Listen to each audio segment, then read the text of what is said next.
Uy, Kaz, pwede bang umiti ka naman muna? Sige, kapag nahipang ka ng hangin, maging permanent na Biyernes Santo yung mukha mo. Gusto mo?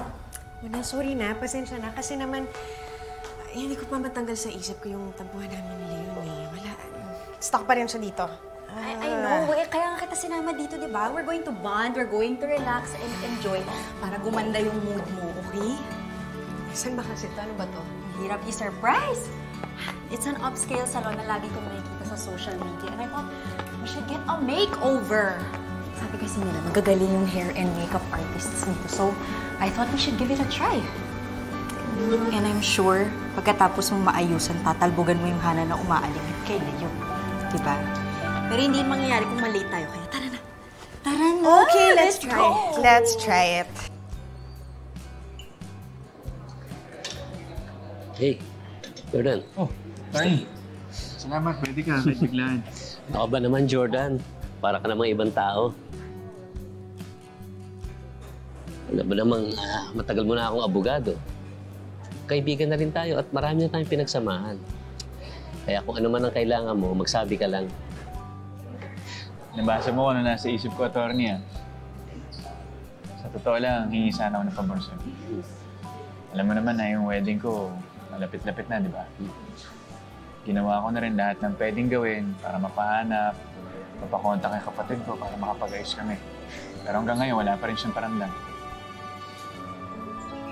Wala rin kasi yung ibang pamilya dito, ibang kaibigan na malalapitan. For me, attorney, ikaw na yung malapit mong kaibigan. Okay lang ba kung ikaw maging best man ko? Ha? Sigurado ka ba dyan? Oo naman, bakit hindi? Parang nga akong pinaglalaro ng tadhana Nagawan ko nga ng paraan yung kay Tori. Pero si Jeff naman, wala pa rin. Wala akong best man. Cheer up, Jordan. I'm here for you.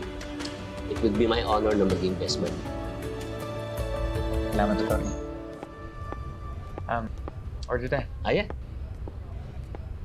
Hi! You must be Miss Shaira Lozano. Yes. By the way, I'm Dion. Ako nga pala yung hair and makeup artist na nirecommend ni Denise, yung wedding planner mo. Yeah. Anyways, welcome to Elite Styles. Oh, thank you. Actually, ang dami ko nga nabasa online na good reviews about your salon. Pero, pwede ba na kayo na lang yung kunin ko for my wedding? Well, in that case, we'll have a test makeup today. Okay. Nice. Sit here. Girl, look. Nandito yung public enemy number 1. Oh my God! Akala ko no pets allowed here. Bakit may nakapasok na ahas? Uy, wag lang yung walk yung pagupitan mo. Pabawasan mo ng konti yung kalandian mo.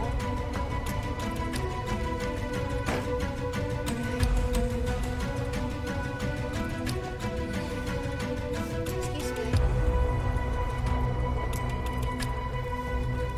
Akala ko ba balik trabaho ka na, Shaira? Ba't ang dami pa ring oras para mang-stalk sa akin? Excuse me, hindi kita ini-stalk, no? Nandito ako para magpa-test makeup for my wedding. Okay lang. Ba't di mo na lang kainin yung makeup imbes na ipalagay sa mukha mo nang sa ganon gumanda yung kalooban mo?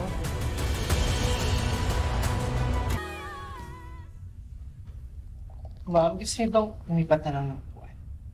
Hindi, okay lang ako dito, Dion. Ewan ko lang sa iba dyan kung okay lang sa kanila na meron silang katabi na mas maganda at mas hot kesa sa kanila.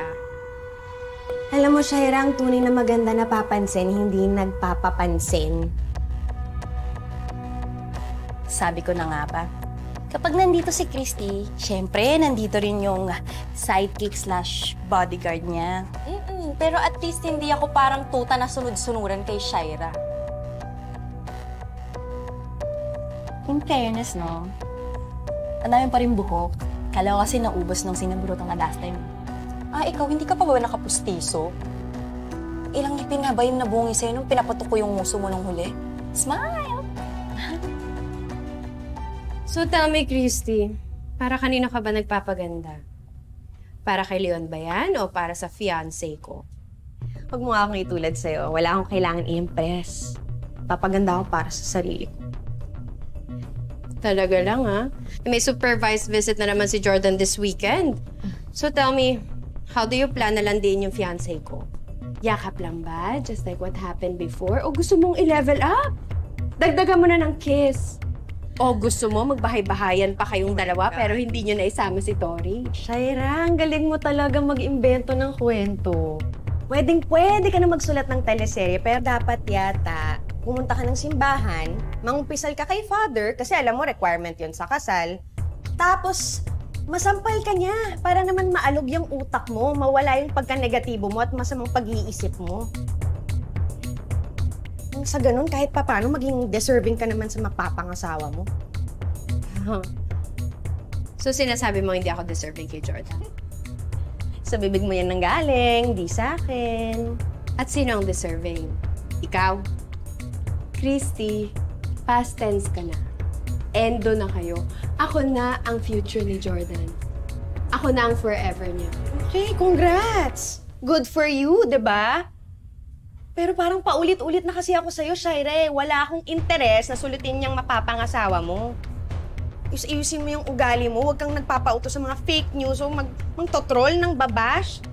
Kasi kahit walang third party, sigurado iiwanan ka kung hindi ka magbabago ng ugali. Kukulitin ko kaya yung pasmado mong dila, ha? Gusto mo i-blower kaya kita? Para naman matikman mo, hindi pa rin ang ugali. Ano ba? Oy, Christy, tigilan mo si Tyra. O, ikaw, pakailamera, umupo kami yung dami. Huwag nang gigil sa'yo. Tigilan mo eh. Diba? Ano ba? Dugit mo talaga, no? Ako na sa kaibigan mo. Ay, ko! Ano yun? Ako nang gigigil. Ano ba? Oo, anong gagawin mo? Oh my God! Gigil ako sa'yo! Visit. Oh, wala ka pa sa impyerno, nararamdaman mo na kung gaano kainit. Tumigil na kayo! Tumigil na po kayo! Huwag kayo may skandalo dito! Paalisin mo yung babaeng yun dito. Ako? Ako papaalis? Di yun ako nauna dito. Bakit ako aalis? Eh, tignan mo naman ginawa sa akin. Oh, yung mga dugyot na ng paalisin mo.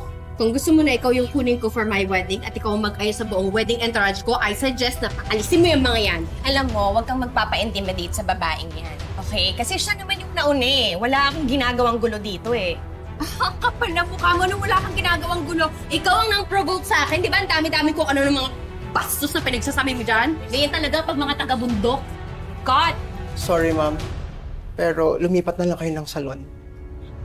Tama po ba yun? Eh, hindi pa nga tapos yung treatment ng pinsan ko. Pinapaalis niyo na kami? Ano?